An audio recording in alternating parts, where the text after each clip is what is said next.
संसद के नहीं, सत्ता के सभापति थे जगदीप धनखड़। जी बिल्कुल सही सुना आपने।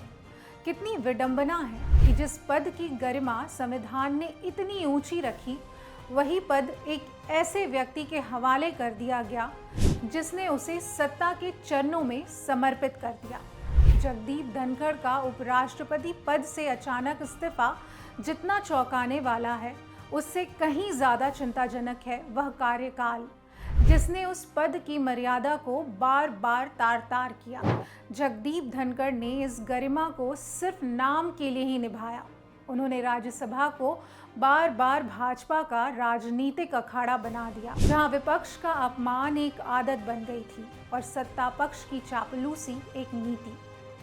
जब भारतीय जनता पार्टी के अध्यक्ष जेपी नड्डा सदन में खड़े होकर खुलेआम यह कह रहे थे कि nothing will go on record और सभापति मौन रहे, तो यह न सिर्फ उस पद का अपमान था, बल्कि संविधान का भी सार्वजनिक अपमान था।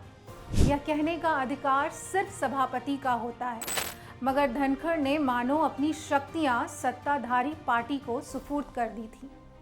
धनखड़ के कार्यकाल की सबसे बड़ी पहचान थी विपक्ष के नेताओं को लगातार अपमानित करना। जब संसद का अध्यक्ष विपक्ष के नेता से कहता है कि you are creating chaos, you are killing democracy, तो यह बयान नहीं, सत्ता के इशारे पर विपक्ष की आवाज को दबाने की कोशिश थी। वही धनखड़ जी का प्रधानमंत्री नरेंद्र मोदी के सामने हाथ जोड़कर झुकना केवल व्यक्तिगत आदर नहीं, एक संस्थागत पतन का प्रमाण बन गया था। उपराष्ट्रपति का यह चाटुकारिता भरा रवैया एक स्वतंत्र पद को प्रधानमंत्री कार्यालय की परछाई में समेट कर रख दिया था। कल जब इस्तीफा आया तो उसे स्वास्थ्य कारण बताया गया, मगर कौन इस पर यकीन करेगा? वो जो खुद कल तक कह रहे थे कि वो किसी दबाव में नहीं आते, वही चुपचाप कुर्सी छोड़ देते हैं। यह संकेत साफ है कि पर्दे के पीछे कोई बहुत बड़ा राजनीतिक खेल चल रहा है। बिजनेस एडवाइजरी कमेटी की बैठक में भाजपा के मंत्री नदारत रहे। संसद में विपक्षी सांसदों को आश्वासन दिया गया था कि ऑपरेशन सिंदूर पर बहस होगी, और फिर अचानक इस्तीफा। सवाल यह है कि जब सब कुछ सही चल रहा था, तो ऐसा क्या हो गया कि धनखड़ को अपना कार्यक्रम रद्द करना पड़ा, संसद के नेता के तौर पर विदाई लेनी पड़ी। धनखड़ केवल संसद तक सीमित नहीं रहे, उन्होंने न्यायपालिका पर बार बार हमला किया। जब भी सुप्रीम कोर्ट ने सरकार को घेरा, उपराष्ट्रपति ने उसे जुडिशियरी ओवररीच कहा, मगर जब सरकार की गलतियों पर पर्दा डालना हो, तो वही धनखड़ संवैधानिक मर्यादा की दुहाई देते हुए दिखे। किसान आंदोलन के दौरान जब 700 से अधिक किसानों की जान गई थी, तब उपराष्ट्रपति मौन थे। वो नज़ारा याद कीजिए जब एक सांसद ने केवल उनकी मिमिक्री की थी और वो बिखर पड़े थे, मगर किसानों की लाशों पर एक शब्द नहीं निकला था। धनखड़ ने अपने पूरे कार्यकाल में जो सबसे खतरनाक काम किया था, वह था इस देश के लोकतांत्रिक विमर्श को एक तरफा बनाना। उन्होंने राज्यसभा को सरकार के प्रेस कॉन्फ्रेंस हॉल में बदल दिया था, जहां विपक्ष का कोई सवाल, कोई चिंता, कोई जवाब दर्ज नहीं होती थी। उनकी मौजूदगी सत्ता के लिए तो वरदान थी, लेकिन संसदीय लोकतंत्र के लिए एक बोझ। उनके रवैये ने यह साफ कर दिया था कि सत्ता के करीब होना सत्ता के प्रति जवाबदेह होने से बहुत अलग होता है। अब सवाल यह है कि नया उपराष्ट्रपति कौन होगा।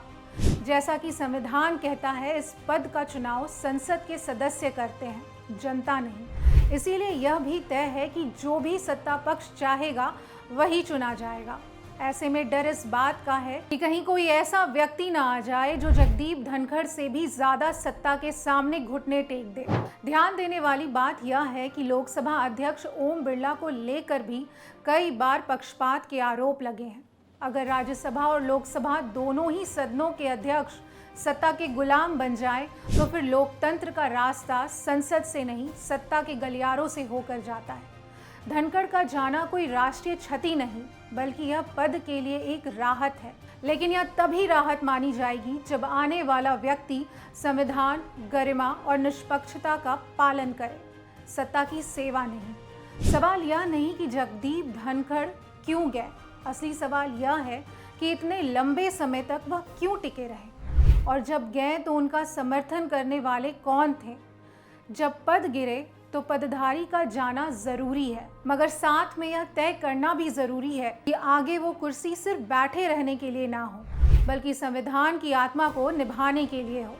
जगदीप धनखड़ के कार्यकाल ने यह दिखा दिया कि जब संवैधानिक पद पर राजनीतिक रंग चढ़ता है तो वह पद केवल रबर स्टैंप बनकर रह जाता है। हमें एक ऐसे उपराष्ट्रपति की जरूरत है जो न सत्ता का प्रचारक हो, न विपक्ष का दुश्मन, बल्कि संविधान का प्रहरी हो। वरना उपराष्ट्रपति का पद तो रहेगा, लेकिन उसकी आत्मा मर जाएगी।